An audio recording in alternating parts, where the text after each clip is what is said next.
NYDIG research says that Bitcoin should go up roughly $42,000 from this area based on companies buying Bitcoin, led, of course, by Michael Saylor and Strategy, who once again bought Bitcoin this week and is looking to double up and go for $84 billion in a raise to buy more Bitcoin. We're going to talk about that and, of course, everything happening in macro right now on Macro Monday with Dave, James, and Mike. Let's go. Let's go.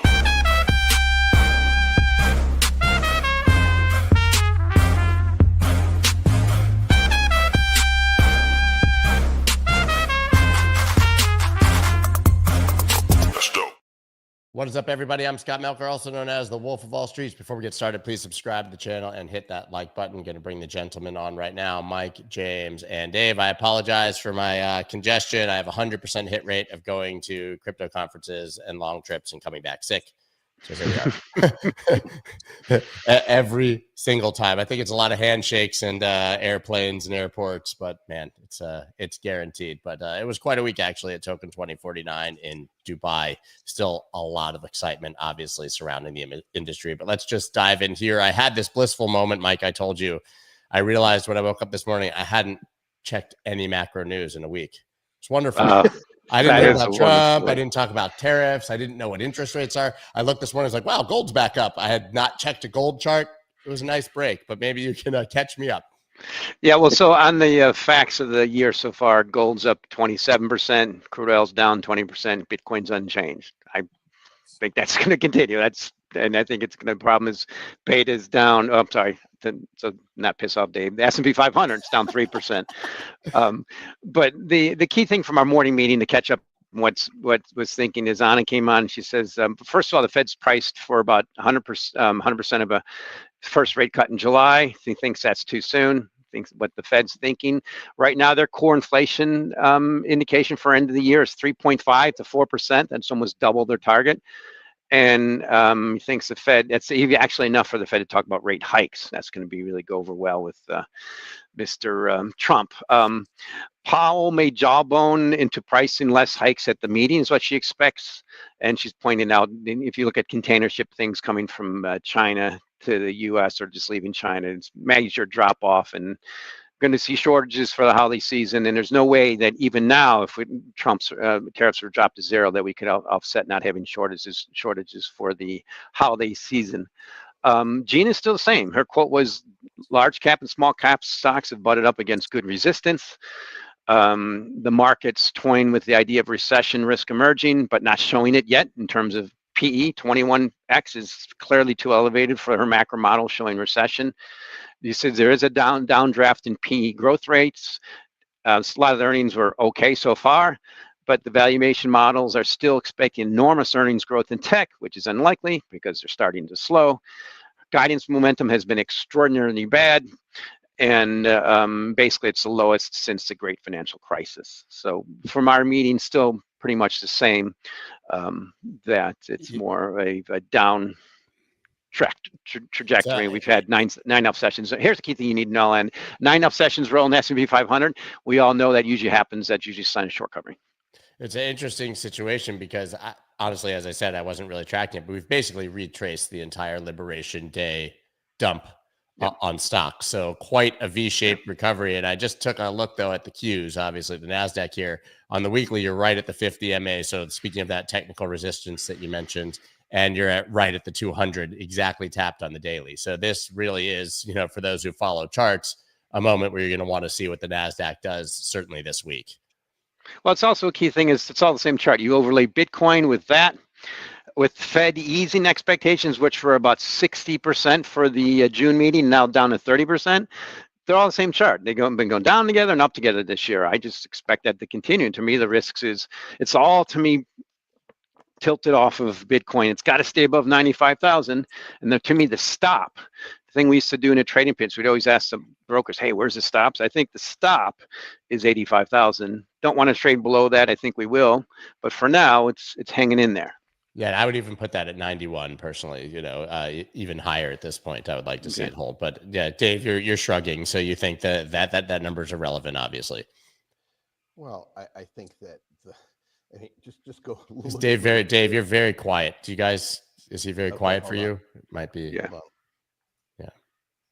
Let's Maybe see. James, you can jump in with your thoughts as he adjusts his mic. Yeah. Or Dave. I want to hear what Dave has to say about all this, but look, we're still in that period of uncertainty. There's no doubt about it, right? So everything that Mike is voicing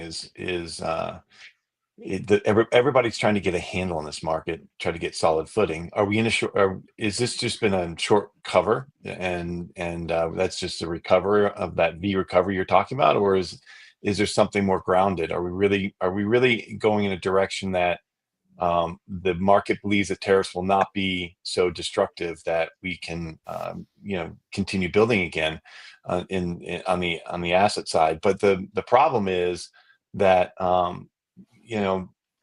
there's no way around it. We were overvalued in general markets. There's just no way around it. Mike has been right about that for a long time. It's just a question of, are we going to keep going? Is this bubble just going to keep expanding, or is there going to be liquidity that catches up to it? And we can talk about that more later, but I want to hear what Dave has to say. Yeah, can you guys hear me now? Yeah, way Gotcha. better.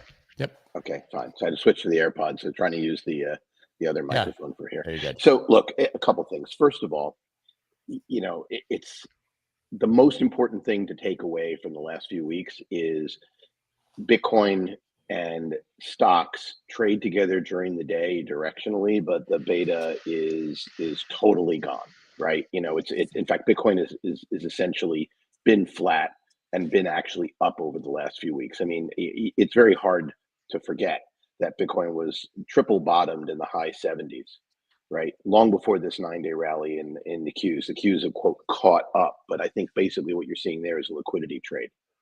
There are certain things going on with Bitcoin that do make it different, and they are very macro-oriented things. It's called supply and demand. That's the first lesson that you learn in economics.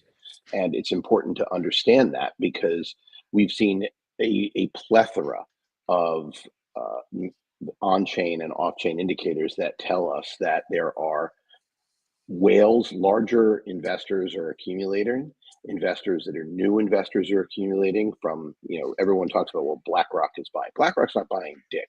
What's happening is lots and lots of people and lots of institutions, and they're coming out of the woodwork, own Bitcoin via the institutional channels, which really are MicroStrategy.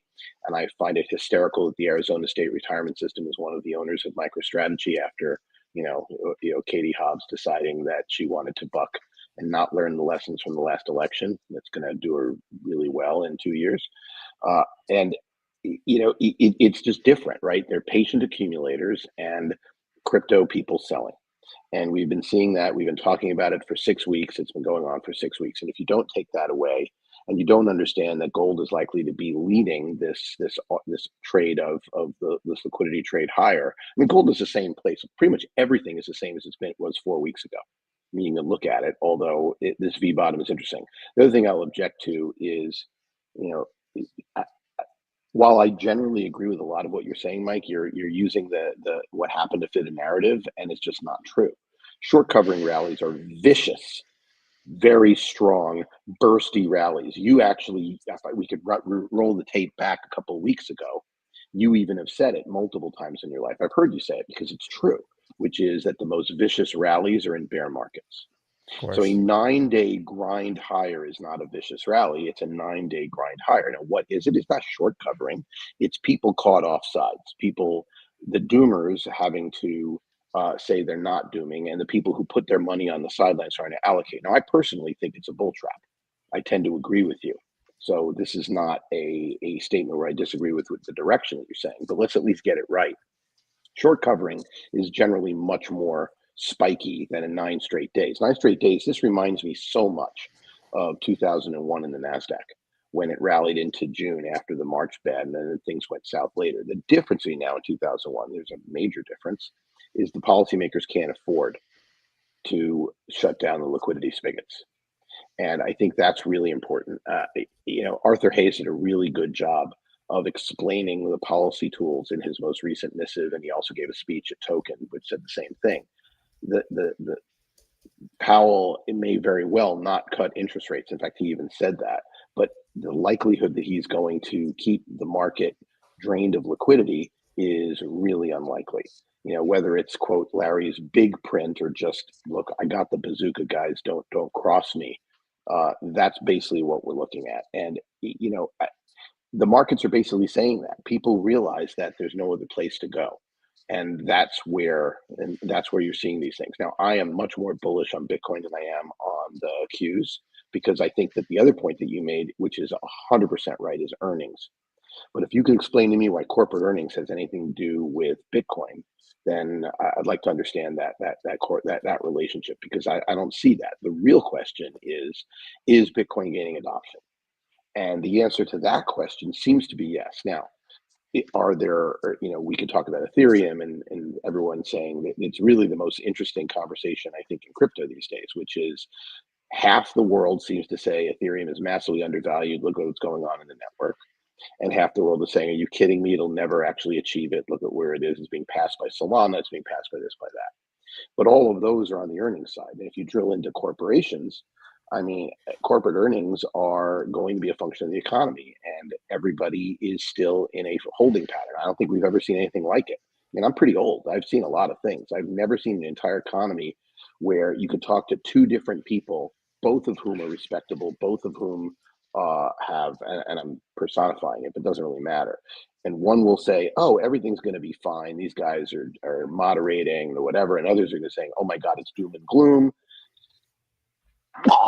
Sorry, doom and gloom. And we're going to see, you know, economic catastrophe. You're going to see unemployment is going to, you know, I've seen people thinking unemployment's going to be at 8% by August.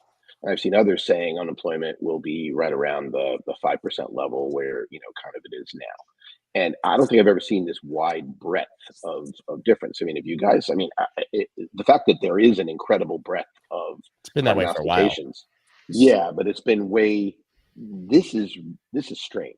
And it just is strange. Well, right? I think Dave, some of it has to be political too, you know, because you have the mainstream media that is just shredding Trump no matter what he does, Vivek no matter what he does, you know, Elon no matter what he does. They just absolutely annihilate them on headlines, one after another, after another, after another. After you pull up the Bloomberg headlines, nothing against Bloomberg. I actually really like Bloomberg. But you pull up the Bloomberg headlines, it's just one after another of just how many missteps this administration is making and how it's all negative, you know. So that's part of the problem. And so you've got things like the University of Michigan survey that, you know, I've written all about this before, where they survey 600 people over and over and over and over again. And guess what? They're by and large extraordinarily heavily weighted toward the liberal side. They just are. It's just what it is. I don't know why they don't mix it up and try to, you know, make that survey a little bit more or a little bit less political, less left leaning, but it is. And so you've got the entire street that's reacting to things like that. And so you have a barbell of opinion is what's happened here. That's what we've settled into, you know, and that barbell of opinion has left the left side, who hate Trump, and the Trump derangement syndrome side, that no matter what he does, this is awful. It's going to be terrible. The economy is terrible. The inflation is going to get worse. There's going to be no jobs. Those are those surveys. And the other side, you've got people saying we shut the border. Yeah, we should push back on tariffs. And we should push to bring manufacturing back to the United States. And so we agree with what Trump is doing, and we agree with Elon cutting, you know, fraud and fat out of the government in his Doge commission. Whereas on the other side, you've got, you know, people like Elizabeth Warren screaming and warning senior citizens that their Social Security can be taken away, which is absolutely categorically false. But you know, that's what people are reading. It's a barbell of opinion in my opinion. And that's kind of where we're at. And that's why you're hearing two sides of the street. I would argue we have TVS on both sides. That's the barbell. It's can do no wrong, can only do wrong, and nothing in between. Right. And you can't judge any human being or any administration or it is amazing. You know, that part is amazing. But look, the one thing markets like, and if you ask why did the markets have 9 straight days of rally, which is interesting because it has only happened 3 other times. So this is not a normal occurrence. It's because the market has come to the conclusion that his Treasury Secretary is kind of in charge and going to keep things moving in a certain direction. And that's what people think. You know, whether that's true or not, we'll find out. But that's certainly what the last 9 days have been about. And, you know, here we are Monday morning, no freak out, no panic. But, you know, the only thing that's really interesting about it, looking at the futures, is, you know, oil continues to trend lower. Of course, there was a story out of the Middle East talking about Saudi Arabia pumping more, yada, yada, yada. You know, this has been probably Mike's best call in the entire time I've known him, is that oil was going to trend back down. And it certainly seems and that that was way. when everyone was calling for 150 at like 110 or 120. Absolutely right. right. Absolutely right. The one but here, and it's a very important but from a macro, is oil trending down is massively, I don't want to say deflationary, I'd say disinflationary. It's the only it is a big deal to offset other things that are going on. Now, will oil's price drop be enough working through the food chain to bring food prices? My prediction is simple. You're going to see the administration talking about inflation, and you're going to see the opponents of the administration talk about core inflation. Why? Because food and energy prices are going to be driven largely by oil, and the core will have less impact from it. And so you're going to see, kind of divergence there, over the next few months. And that is, especially when you talk about year on year. I mean, oil, what's the price of gasoline down year over year now? And that filters through truck. Yeah, it's a fair amount, and it will filter through trucking. It will filter through pretty much everything. So you're going to see that on one side and tariffs on the other, and it's going to be, that's where the pressure on the Fed's going to come from. It's going to be consumer prices reacting to oil. But Mike, let's talk about go ahead, James. Yeah, I was going to say, let's talk about that. The Fed, honestly, I don't think the Fed cares about where inflation is now. They're like 2-3%, it's fine, whatever. They don't care. That's not what they're worried about. They're worried about liquidity, period. And right now we got a bump in liquidity because we had better tax, payments than the Treasury expected, which was a big positive. They filled that the Treasury general account up to, I think it's 600 billion now. Mike, is that right? I think that's what it says now. So but the Fed's worried about liquidity. That's really truly all they care about. Unless unemployment spikes, then they're going to turn on lower rates and just flood the capital with liquidity. But we're not there yet. So they can hold steady, and they can say we're not doing anything until, like Mike said, that's why we have one full cut from the Fed is priced in from the Fed futures in July. That's it. But why? Exactly Mike, one cut. Yeah, he said 100%. You is that what I heard, Mike? That was basically at 100%. By definition. I mean, that's yeah, right. Okay, because that's wild, because it doesn't seem like there's any reason to cut right now. Yeah. So what's there's a lot to mention there. First, you can put it on. You can put it on the screen, Scott. Sorry, go ahead. Okay, go ahead. Right, yeah. Well, we're in first of all, the price of gasoline's up on the year. At the beginning and the last year, it was around $3 a gallon. Now it's $3.16. That's that's the average. It's going to go down. But the only way to really compare it for this time of year is all commodities are seasonal. It's a 12-month basis. Remember, this is a summer driving season. Last summer's driving season was closer to $3.50. Right now it's $3.16. It's heading lower. The key thing is, at some point, if I can share a chart, I need to point out the big picture macro here, and that is what you see here. Back here, this is what I'm showing you is Bitcoin divided by beta. I just S&P 500.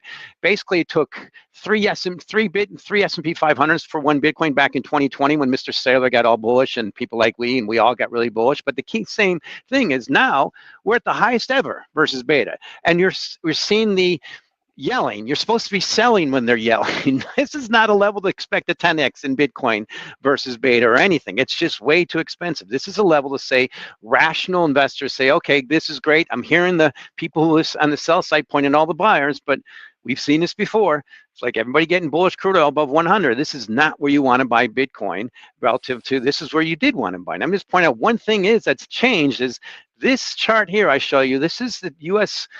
The average of government 10-year notes in the top 5 countries in the world outside the U.S. That's China, Japan, Germany, UK, and India. Right now, the U.S. 10-year note is at a 100 basis point premium. I mean, the rest of the world has been tilting towards this recession. This is well before Trump kicked in. That's the key thing I want to point out from commodities.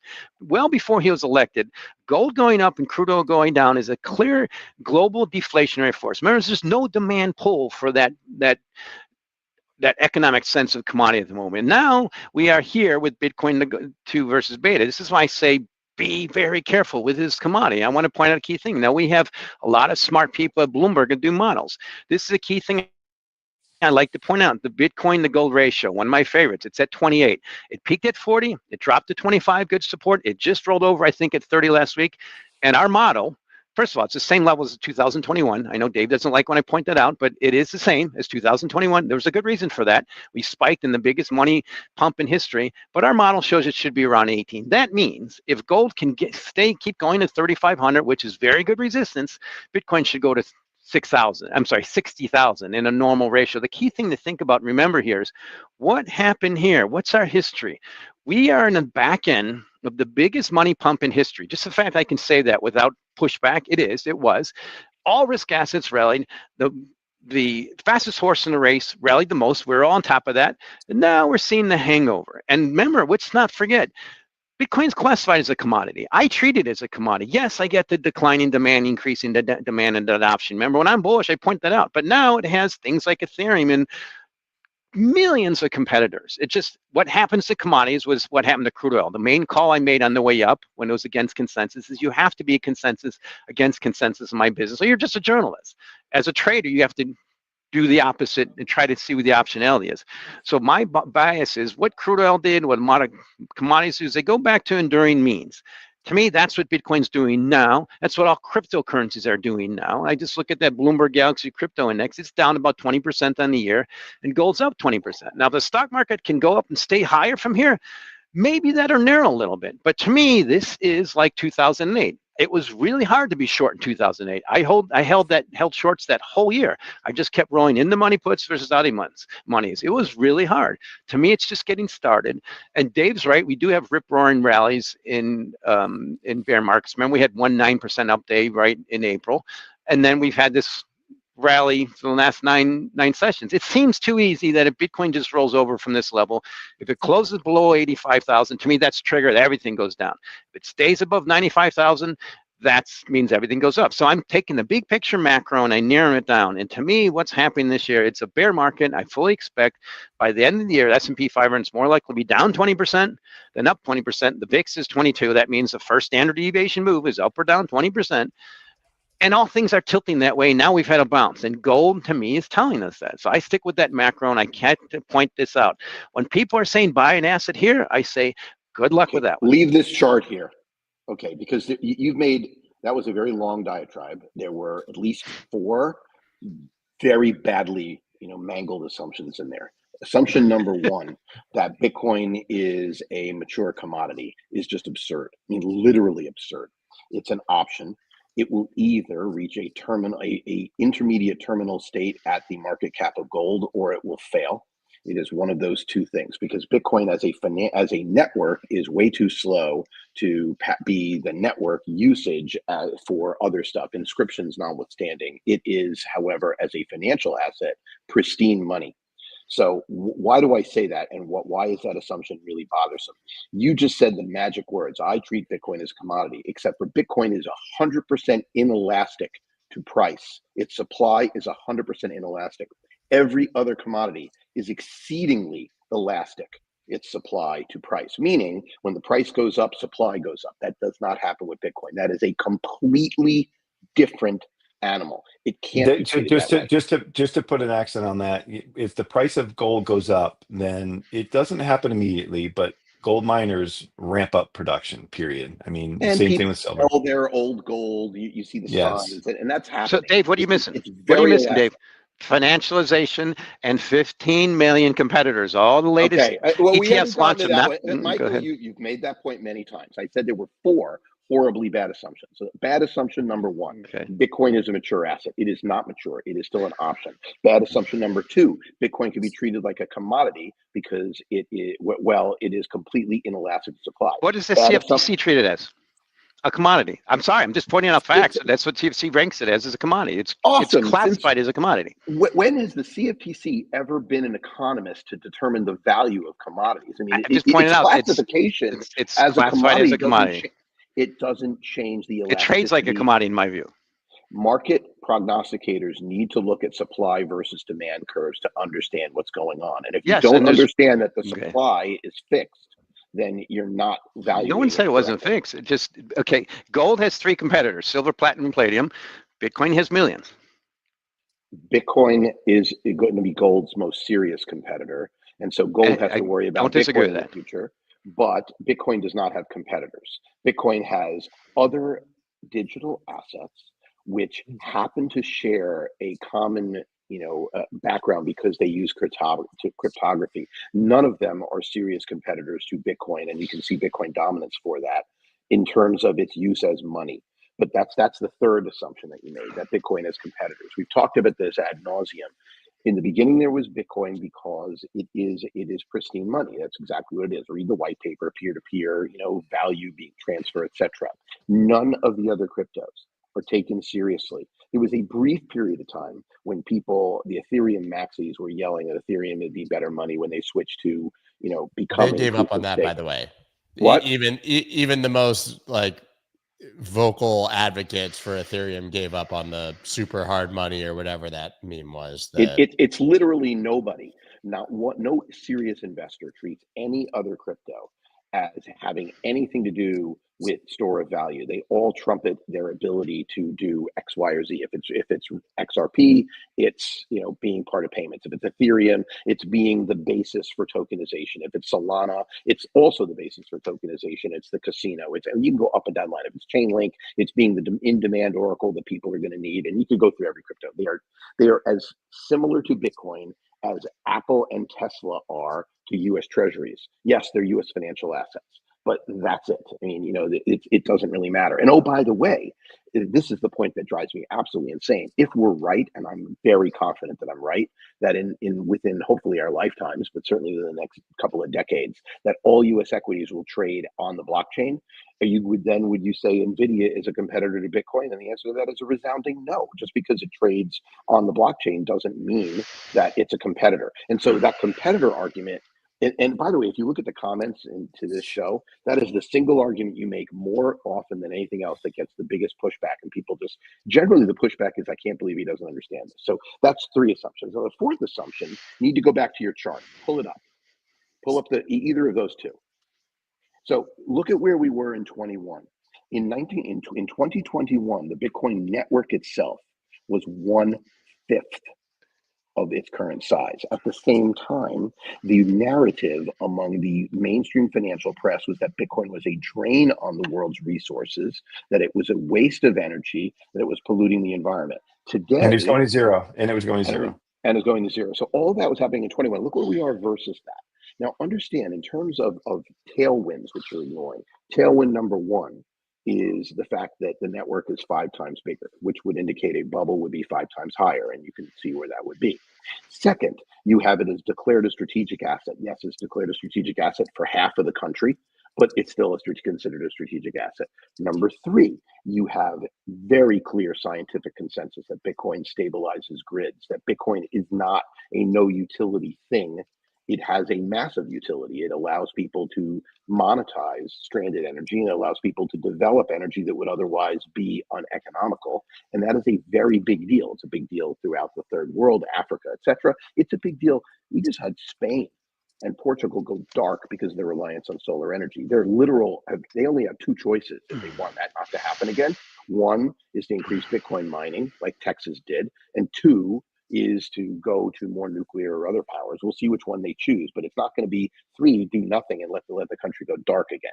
And so we have that as those are major tailwinds that are different from where we were in 2021. Now, did we get ahead of ourselves in 2020? Of course we did. Is there any euphoria now on this chart? Any euphoria whatsoever? No, of course not. In fact, chartists would look at this to go, oh my God, this may be one of the greatest inverse head and shoulders in history. And frankly, I think at some point that's what you're going to see. So, Dave, you know what you just did? Are problematic. You just tempted the market gods by getting angry with someone who disagreed with you. Good luck. No. I'm angry about the assumptions. But not assumptions. The fact of the chart is this is not where you want to overweight Bitcoin. Good luck. This is where you were. I made the call then. I'm making the call now. I'm willing to eat it if it can continue to stay above 95,000 for maybe another week or two. I think the risk is it drops down with the stock market. By the way, the correlation between Bitcoin and NASDAQ is 0.54 on a 100-day basis. In 2019, the year before the biggest money pump in history, which I'm trying to get you to understand. Wait, let me finish. Let me just point out the correlation was negative back then. So what drives Bitcoin? The stock market. Sorry, it's just a fact. Dude, I forgot. No, I'm one other gonna point. vehement. Wait, No. ahead. Let me make one more point. You got The biggest money pump in history is not subsiding. It was pumped in. That money is there, and if anything, based on fiscal dominance, it's going to continue to increase. Maybe not at the same rate, but that money pump isn't going anywhere. David, that's a great lead into what I want to talk about. Can you pull up my charts there, Scott? Yep. I want to take a different angle here, Mike. And the different angle here is about global liquidity. You guys have heard me talk. I'm friends with Michael Howell, Cross Border Capital. He has an amazing newsletter. If y'all want to, I get nothing from it, but this is if I tell you about it. But this is a great newsletter. Anyway, the point is that if you look at global liquidity, it's rising.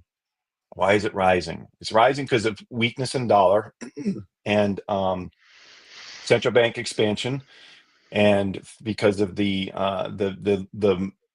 easing of volatility in the bond market. Those are the big drivers of global liquidity rising right now. Okay, so that's number one.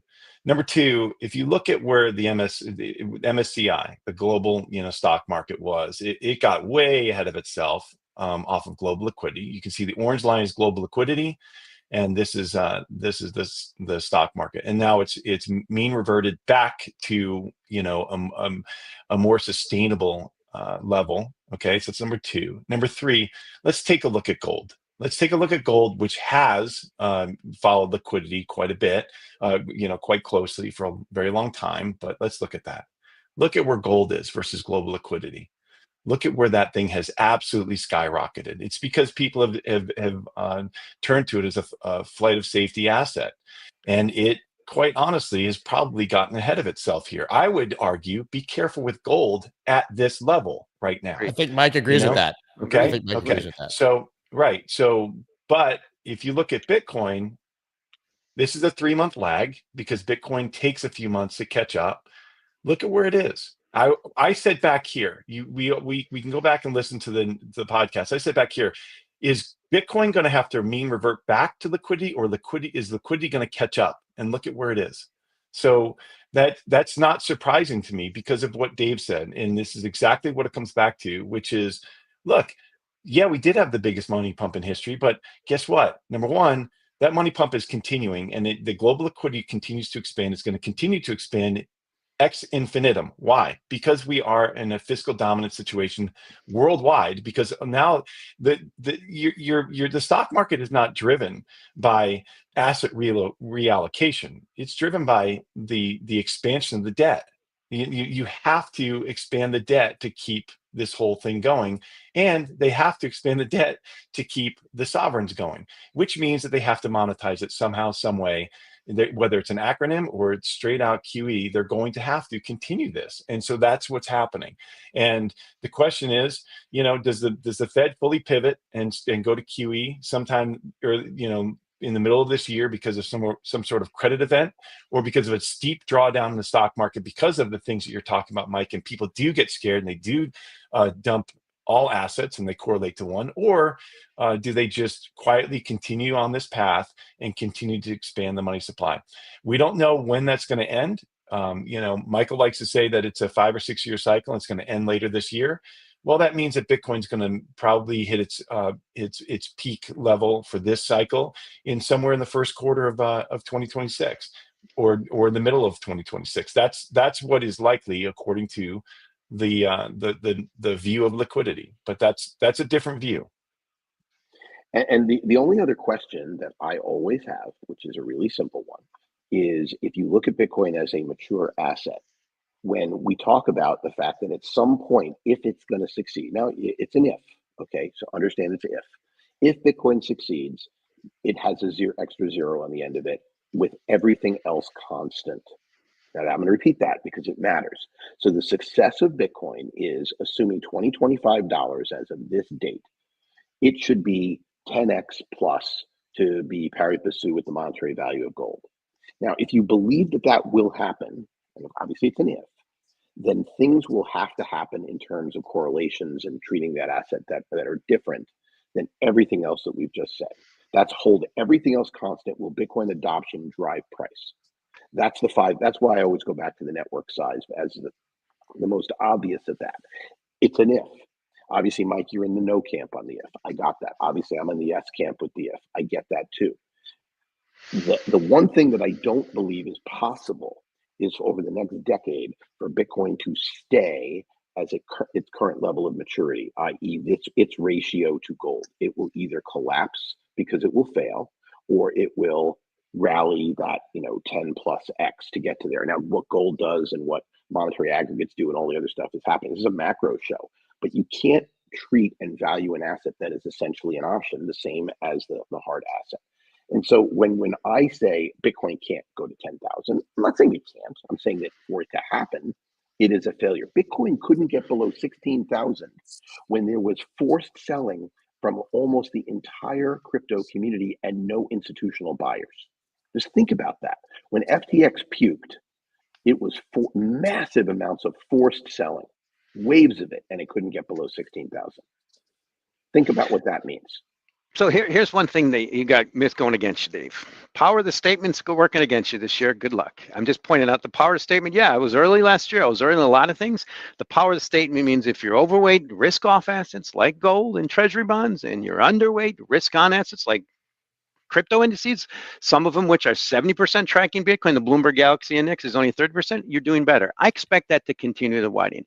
You keep going to the hypothetical big picture stuff, I'm great. But 2018, I never thought Bitcoin would fail. I just thought it'd drop to zero. It almost did. It got 70% of that. I'm never going to say, I didn't say it's going to fail. I just think it's going to drop to zero from 100,000. It's not a big thing. And a highly volatile commodity that trades typically much more volatile than most other risk assets. The point is, it's going that way. I mean, it's bounced once. It's failing now. If it stays above 95,000, I gave you my stop. Okay, now I'll be wrong. I think it goes back down to 85,000, and that's where the stop for everything is. Dave, the stop for everything was at 78,000. Now it's at 85. Yeah, okay, I agree. whatever. No, back up. We all agreed when the VIX went to 60, you're supposed to buy risk assets. I always go to the fastest horse in the race. Typically, that's Bitcoin. We agreed on that. No disagreement. It did. Now it's rallied to unshun the year, and now it's up for a little while. My suggestion is shorted. I don't trade anymore, but I think that's what people are thinking. Proof strength. It's just my old, let me finish. Make it proof strength. Right now, to me, it's not proving strength. It's proving it just went up with the stock market. That's all it's been doing. It's the best leading indicator on the planet. And my bias, as I pointed out, is I fully expect a down year for the stock market, maybe 20%, which is way overdue, which probably means 50% for Bitcoin. And I'd still stick with that until it maybe can at least show the opposite. For now, the fastest horse in the race has bounced unchanged in the year and starting to tilt back downward. I would just say to be fair, we talked about it a lot here. I don't think that it followed the stock market up. I think it actually showed it led the way up. Tremendous resilience, and then it led the way up. Yeah, we pointed it out for months. Yeah, absolutely. Agree with you. So it did show, as you said, that divergent strength. Yeah, it's a higher volatility. It should lead the way. Okay, so listen, Dave, we're not. It's the same conversation, so I don't want to beat it to death. I do want to talk about this, which is on the back of Michael Saylor, which we'll talk about as well. Chart of the week: 10x money multiplier for Bitcoin could take Wall Street by storm. This is basically NIDIG. This isn't just another standard chartered, no prediction, but basically saying we get a 42,000 ish from here based on the buying of Semler Scientific and MetaPlanet and MicroStrategy. And of course, out in the back of strategy doubles Bitcoin buying capital plan to 84 billion. So I think the target of 140,000 is less interesting.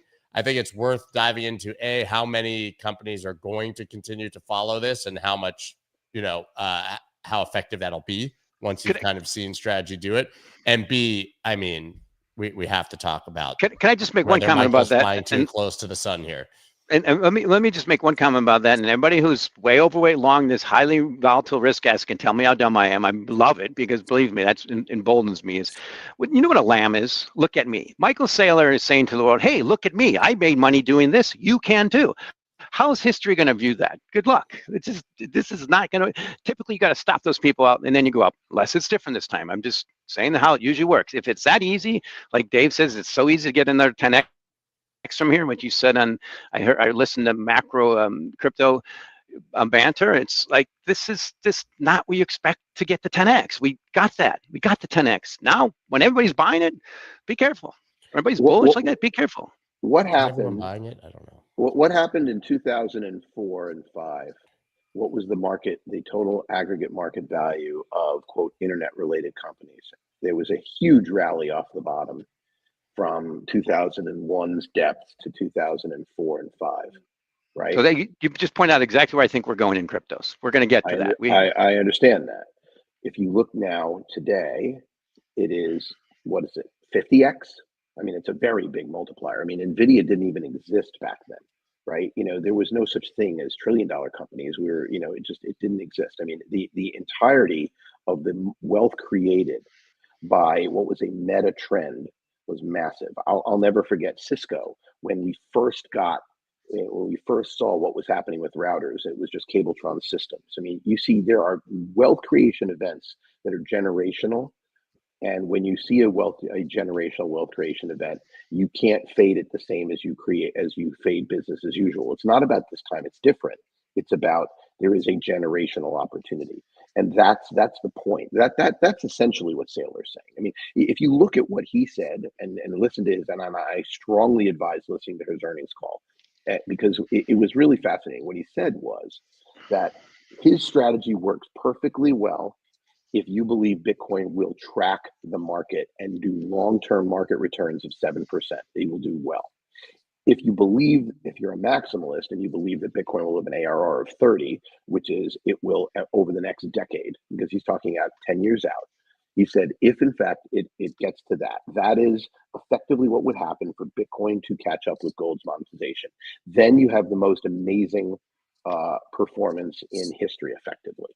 And so the real question is, if you can get an index tracking asset that will do fine, as good as being invested in the S&P, if Bitcoin returns roughly the same as the S&P, and get the extra leverage for that bet, which is the bet that I made, that I said, you know, the thing which you say no and I say yes, that's the investment play. That's not flying too close to the sun. Now, do I get aggravated, or do I worry? Do I feel like my spidey senses go when someone massively doubles up at what might be a local top? Yeah, of course I do, because for the same reasons Mike is saying it. Mike's not wrong. Nobody wants to see pyramiding, you know, at the top, because pyramiding at the top, we all know in our heads, is bad because you end up getting stopped out on the way down.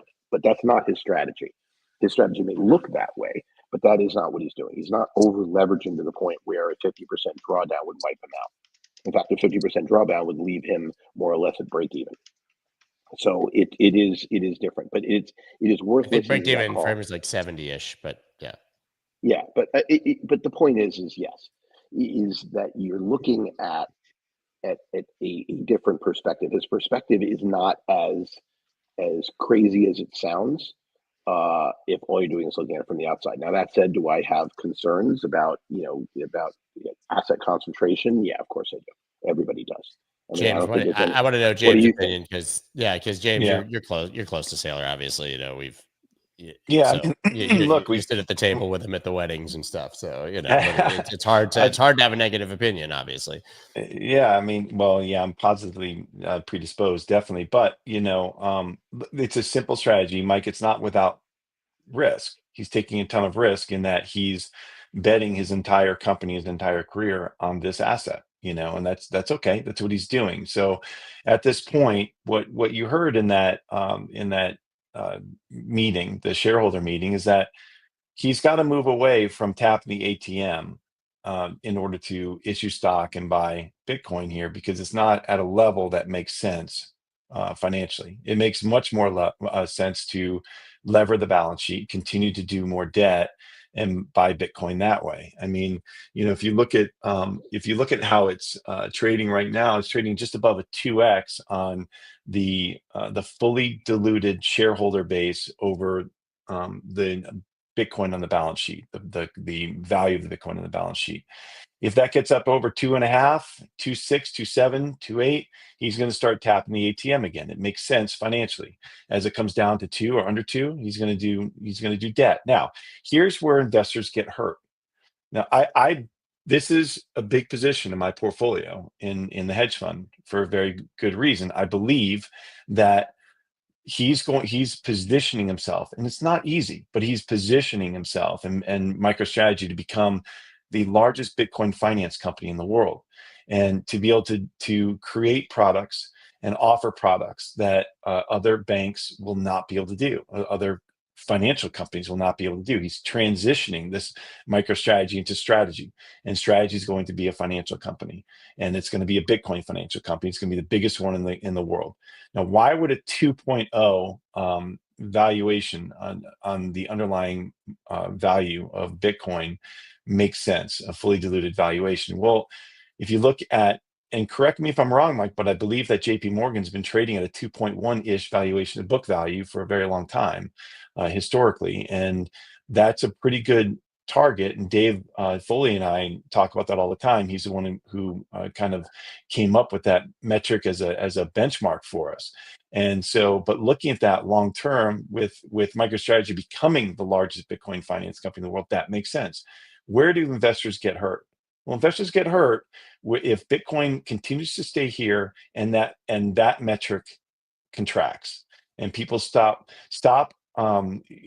they stop applying the future value of Bitcoin to balance sheet on that metric, meaning that it contracts to a 1.5 or a 1.0. So Bitcoin could be staying the same value, and MicroStrategy could get cut in half. Or Bitcoin could go up 100% and MicroStrategy contracts to a 1.0 and you make zero money, whereas you would have made 100% in Bitcoin. So that's where people can get hurt on this and get caught off sides. I don't think the valuation's ahead of itself because of the future value of a financial company, but that's my opinion, and that's how we are. That's our lens on it. Mike, got to hear your opinion on that. You're muted. Mike, you're muted, buddy. We can't hear you. Yeah, maybe it wasn't worth listening to me. I really remember, I'm the only one probably on this entire call who's not overweight, got a vested interest in Bitcoin going up or cryptos going up. That's part of my values. I'm neutral. I'm not allowed to trade these things. I was before in de minimis amounts. And I get what you're saying. It makes a lot of sense. But remember, so what happened. You should buy MicroStrategy. Well, no, I actually did. I did because my firm allowed me to. But it got way so it just went up so much. And to me, like, yeah, okay, now it's just when MicroStrategy first came out in 2020. I urge you to take another approach at it and look at it from a different angle, Mike, and think. But I look at it from an angle of relative value. It's you want me to agree with you, and I can't. That's the wrong thing to do. I want you all want me to agree. No, I don't want you to agree with me. I want you to go look at it from a different angle and look at it as a future financial company. That has nothing to do with just Bitcoin, but just look at it as a future financial company. Dave, you're saying things I said 8 years ago. I completely agree. Bitcoin was going up. Now I think it's just a overhyped, expensive asset that people call digital gold. Yeah, I got some of that. And then I see all these millions of competitors who, like Dogecoin. I showed you the chart. The chart of Bitcoin Gold is the same as Dogecoin. I'm just one example. I'm just pointing out the things from a rational 30,000 views going to look at and say this stuff is just pricey. And I'm just looking at what matters is the power of the statement. Bitcoin is down on the year now. Gold's up a lot. I expect that to continue because the stock market's going down. It's not, and to me, the macro is overwhelming. All the other stuff in between, at some point, I'm fully expect to get bullish Bitcoin again. And what I do disagree with Dave is when he says it's failed.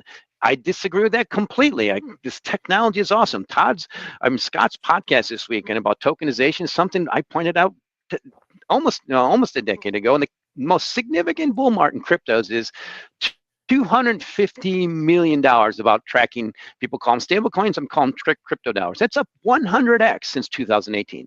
That's continuing to go. But here's a big picture we want to bring in is we have add tokenization. When you can on CoinMarketCap or through a token be able to get long treasuries, and what do people just don't get long treasuries? They overweight them long. They add a lot of leverage. That's what you do, because treasuries, it's just the way treasury works. And then you try to set up shorts. What do you think is going to happen to these million or so coins that are just worth nothing? They're going to short them. They're short bait.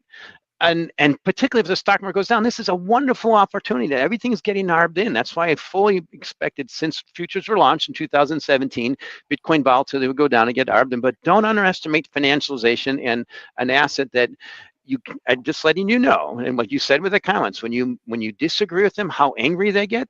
I've seen this before. It just shows you how long and overweight exposure they have to it going down. There's going to be a lot of pain I'm really worried about. And it's my duty to warn people. That's just based on the facts, and hopefully I'll be wrong. Maybe Bitcoin can stay above 95,000, maybe a couple more weeks. I'm fully expect it's going to just follow the stock market, and a lot of people are going to lose money. You and I, we've all seen a lot of these kind of moves before, and everybody's way overweight in their risk asset, and they all buy the narrative. But I just never seen an asset like this that everybody says how great it is, that has 15 million. Okay, I can't say competitors. I'm not allowed to say dependents. They're all related. Can we say that relation? I mean, what's the best way to describe them? I mean, they use the same technology. Look, dependence is not a word. Is not a terrible term. I need to clarify something very important. I have been very consistent on this show, saying that Bitcoin is trading in a range. I called for a tradable bottom at 78. I said that the 94 level, I don't know where 95 is coming from, is sort of around the top of the range. We're trading a little below 94 now. I think we're still in a range-bound market. I think we'll be in a range-bound market until liquidity reasserts itself. I would be completely unconcerned with a drop down into the 80s. I think it's in fact potentially likely. I'd say it's at least 50%. I mean, I don't have very strong conviction at these price levels. I just don't. So it's not, my anger with you isn't to have anything to do with price prediction. I'd say that a 20% correction from here, I would find completely unsurprising. I don't really care. What I do care about is ignoring the importance of adoption, ignoring the importance of long-term. Well, it is, because there's a thing called path dependence. It's a thing called selling when they're yelling. There's so much yelling, Dave. You know that's not the time to be joining that party. But the point is it's exactly the opposite. Look at the comments even from today's show. There's more people who are skeptical about Bitcoin rallying than there are about it going up. At best, the greed and fear index is neutral. It's been either fear, extreme fear, or neutral for the last, basically since January. And here we are in May. So no, you're right. If everybody was euphoric, if the funding rates on Bitcoin were high, in fact, they're low or negative, I would be agreeing with you. The point is not selling when they're yelling. They're not yelling. There's no exuberance in this market. At best, this is a hated rally from 80 to 95, right? I mean, Scott, you talked about it in a token. Are people euphoric about where Bitcoin is right now? No. So yes, I agree with you, Mike. If in fact I'm yelling about the thing that I'm angry about has nothing to do with the price prediction. Well, it does at the extreme, but no. What I am aggravated about is clinging to assumptions such as elasticity of supply doesn't matter, such as Bitcoin. I didn't say that. I never said that. Okay, well. You did. Don't underestimate financialization. It's like when people are overweight, leveraged long, they hit stops. That's from that environment. You hit stops on the way down. Okay, I never said that. But please don't miss the words there. But understand. Okay, so let's talk about financialization. In 2021, that chart you put up, it got ahead of itself. You know what caused it? Financialization. You know how we know this? Because the people were paying 50 to 100% for weeks as that rally happened. For weeks, 50 to 100% rates to be long. They were willing to buy Bitcoin and pay 100% interest on that loan to be long. That is financialization. That is yelling, and that is a screaming sell signal, in my opinion. We are the literal polar opposite of that. That's my point. Well, right. So far, your statement shows otherwise. I mean, the statements, gold. Here's talk about an enduring bull market. Gold, it's expensive. But the thing to remember about what James talked about liquidity, the number one force for liquidity on the entire planet is the U.S. stock market. It's 2 times GDP. It's only happened twice in history. 1929, it wasn't around then. 1989, Japan, I started in the business trading Japanese night session from Chicago. it's just not, that's your liquidity. If that can keep going up and stay there, everything's fine. But in that environment, you can support $3 trillion of so-called cryptocurrencies. Many of them have no value. When that goes away, which I think is happening this way, you hit all the low-hanging fruit that you can get money shorting. All that stuff that's worth, what, Doge is still worth a couple, $25 billion.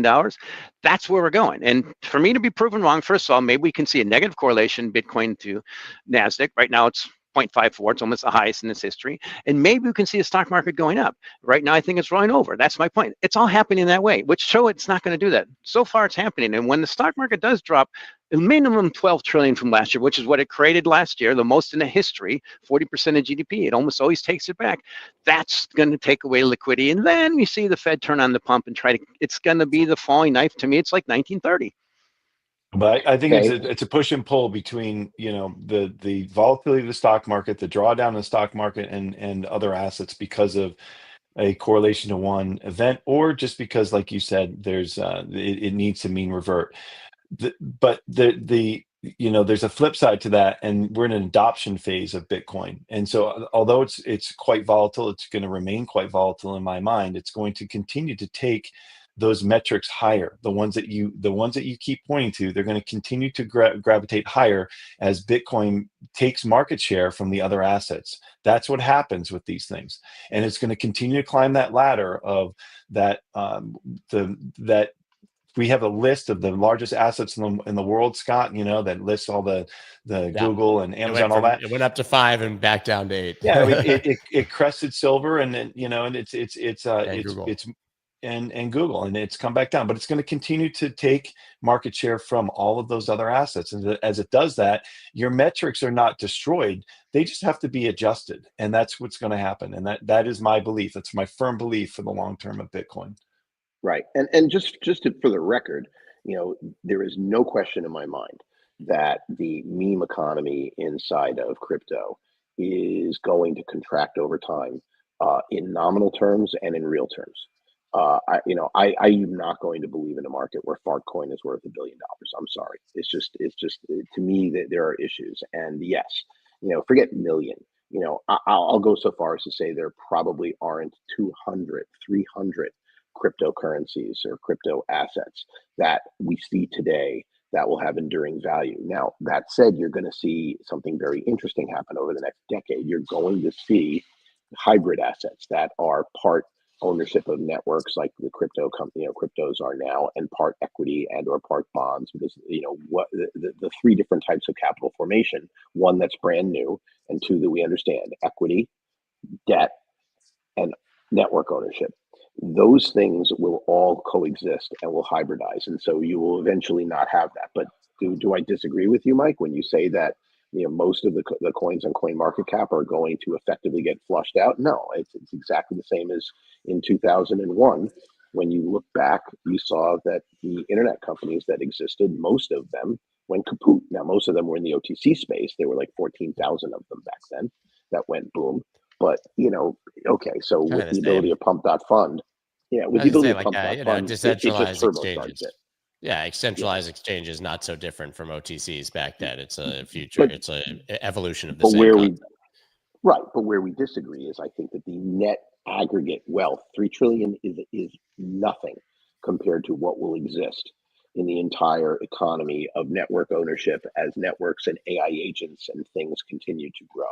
So I am much more bullish on the concept of the new emerging asset class than you are. That's cool. But I totally agree with you that most of the people there are total pretenders and or irrelevant in the future. And so you're right. You know, there's stuff. I mean, Dogecoin is an interesting case because it's kind of the granddaddy of all of it.